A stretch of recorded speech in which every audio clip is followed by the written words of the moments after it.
समोरच्या पिढीचे नेते आदरणीय दादासाहेब शेळके यांनी सुद्धा या ठिकाणी अतिशय चांगलं आणि भारतीय राज्यघटनेला पूरक असं मार्गदर्शन आपल्या सर्वांना केलं। बंधू आणि भगिनींनो, आपण सर्व इतक्या उन्हामध्ये या ठिकाणी उपस्थित झालात त्याबद्दल मी आपलं सर्वांचं प्रथमतः अभिनंदन करतो।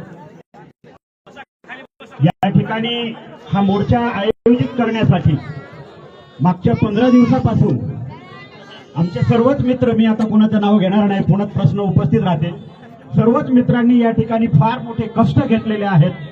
त्यांच्या सुद्धा समोर मी नतमस्तक होतो। एखादा मोर्चा आयोजित करणं वगैरे ह्या सगळ्या गोष्टी इतक्या सोप्या नाही आहेत। तरी पण मागच्या 1 महिन्यापासून आपण जागरूक झालोय आणि आज महाराष्ट्रामध्ये आरक्षण उपवर्गीकरणाचा विरोध व्हायला लागलेला आहे। 2004 पासून आपण ज्यांना दादासाहेब शेळकेंच्या भाषेमध्ये प्रतिस्पर्धी म्हणून घोषित केलं, आरएसएसच्या बगलबच्च्यांना, ते 2004 पासून काम करतात। Supreme court justice Chandrachud, justice Bhushan Gavai हे दोघंही मॅनेज जस्टिस झालेले आहेत आतापर्यंतचे, आणि या दोघांना काहीतरी लाच देऊन या प्रकरणामध्ये निकाल देण्यासाठी समोर आणण्यात आलेला। भारताची राज्यघटना सुप्रीम आहे एका साईडला सांगायचं आणि सुप्रीम कोर्ट सुप्रीम आहे दुसऱ्या साईडला दाखवून द्यायचं, ही यांची इंटरनल पॉलिसी आहे।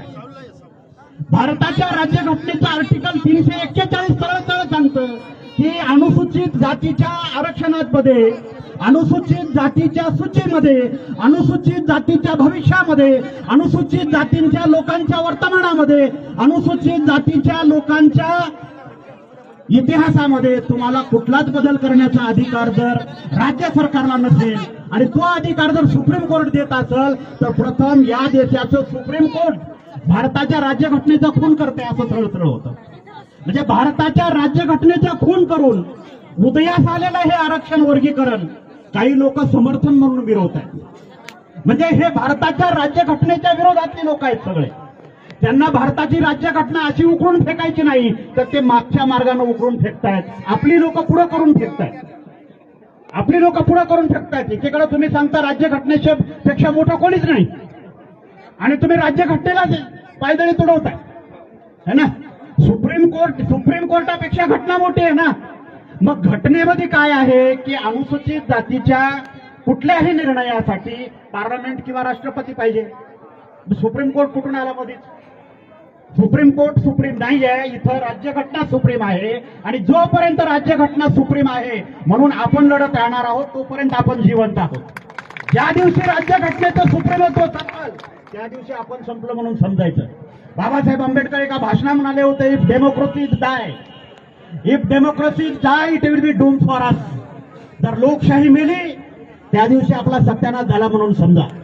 बाबासाहेब आंबेडकरांनी इतका लोकशाहीचा जाणकार या विश्वामध्ये अजून कोणी जन्माला नाही। त्या बाबासाहेबांच्या आंबेडकरांच्या बरोबर जर तुम्ही दुसरं कोणाला बसवत असाल जो शाळेत सुद्धा गेला नाही, 32 डिग्र्या घेतल्यात आमच्या बापांनी, 32 डिग्र्या घरात बसून मिळालेल्या नाहीयेत, त्याच्यासाठी वारेला बसवून वारेच्या हाताने सगळा सर्वे महाराष्ट्रातला केलाय, खोटा सर्वे केलाय सगळा। जो लोकसंख्येचा सर्वे करण्यात आलाय अनुसूचित जातीतल्या, हा खोटा सर्वे आहे सगळा। पहिला तर वारे जिथं दिसल त्याला तिथं बोटानं ठोकला पाहिजे वारेला, कारण त्या वाऱ्यामुळं हे सगळं घडलेलं आहे। वाऱ्याने जर त्यावेळेस अनुसूचित जातीतल्या 58 जातीच्या प्रतिनिधीला बोलवलं असतं आणि त्यांच्या मत तर आधार पुढे आलाच नसता, पुढे आलाच नसता।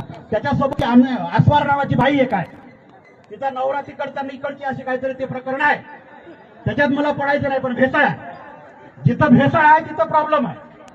आपण प्युअर आहेत म्हणून इथं आलोय, आपल्यात भेसळ असते तर आपण आलो नसतो। भले राजकीय वाद आहेत आपल्यामध्ये, पण बाबासाहेब आंबेडकर आपल्यासाठी वादाचा विषय होऊच शकत नाही। बुद्ध आपल्यासाठी वादाचा विषय होऊच शकत नाही। भारताची राज्यघटना आपल्यासाठी वादाचा विषय होऊच शकत नाही।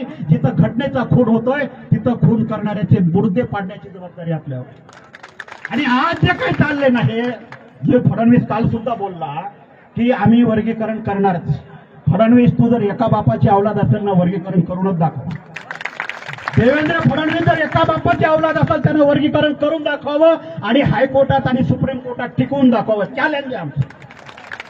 तुमच्या कोणाला समजतंय? तुम्ही मूर्ख बनवताय. मराठ्यांना आणि ओबीसीना मागची 15 वर्षे खेळवत ठेवलं. आता आपल्या मागा लागलेत ही लोक. आता हे काय करणार? GR आणणार, विधिमंडळामध्ये GR अधिवेशन बोलून पास करून घेणार. आपल्यातला जे एखादा सदावर्ते उठून विरोधात बसायला लावणार. आपल्यातला जे एखादा सदावर्ते उठून बसायला लावणार, त्याच्यावर ते स्टे आणणार आणि आम्ही खेळत बसायचं याच्यामध्ये. म्हणजे हा जो धंदा चालवलेला आहे राज्य सरकारने, मुळात या धंद्याच्या विरोधामध्ये आपली सुद्धा काही लोक त्याच्यामध्ये सामील आहेत. त्या हरामखोरायला सुद्धा आपल्याला ओळखणं गरजेचं आहे. भूषण गवई सुप्रीम कोर्टाचे सरन्यायाधीश तेव्हा होते, आता नाहीये. भूषण गवईंनी दिलेला जो निर्णय आहे हा एकदम चुकीचा आहे. भारताच्या राज्यघटनेचा बाबासाहेब आंबेडकर आमचे बाप आहेत म्हणायचं आणि भारताच्या राज्यघटनेची आपणच खून करायचा जाऊन. म्हणजे तुमचा बाप नेमका कोण आहे हे सुद्धा दादासाहेबांच्या भाषेमध्ये शोधणं गरजेचं आहे. दादासाहेब गवईच होते का अजून कोण होता? इतक्या खालच्या पातळीवर जायला लावायला नाही पाहिजे होतं, पण त्यांनी ते जायला लावलं. तरी पण आपण सर्वजण आरक्षण उपवर्गीकरणाच्या विरोधामध्ये प्राणपणाला लढलं पाहिजे. सगळ्या जिल्ह्या तालुक्यांमधून मोर्चे काढा, आंदोलनं करा, निषेध करा, सगळीकडे नोंदवा. ही भूमिका आम्ही सगळीकडे पोहोचवतोय. येत्या 10 जून पासून बीड ते मंत्रालय पायी मोर्चा निघणार आहे, लॉंग मार्च. तुम्ही सगळ्यांनी त्याच्यामध्ये सामील व्हा. बघूता फडणवीस कसा लागू करतो आरक्षण उपवर्गीकरण. और त्यांची लोकसंख्या आपल्यापेक्षा 3 पट कमी आहे. ते 3 पट लोक उड्या मारतात है ना. आपल्यापेक्षा कमी लोकसंख्या असणारी लोक जर उड्या मारत असतील तर आपली लोकसंख्या त्यांच्यापेक्षा जास्त आहे. संविधानिक भाषेमध्ये उत्तर देऊ, संविधानिक लढाई उभा करू. भारताच्या राज्यघटनेचा खून जर कोणी करत असेल, आमचा विकास झाला नाही म्हणून, अरे तुम्ही शाळा, तुमचं पोरग 3रीला गेलं, 3 वर्षाचं झालं की डफडं घेऊन फिरतं, पोतराज होऊन फिरतं. आमचे पोरं शाळेत जातात म्हणून आमचा विकास झाला. आता दादासाहेबांनी सांगितलं, ताट दिलं होतं पुरणपोळ्याचं है ना, हे ताट खायला त्यांचा हात गेला नाही, डफळी वाजवायला हात गेला, म्हणून त्यांचा विकास झाला नाही. त्याला आम्ही काय करायचं? आम्ही पुरणपोळी खाली, कष्टानं खाली, मेहनतीनं खाली. इथं कोणालाही फुकट काही मिळालं नाही.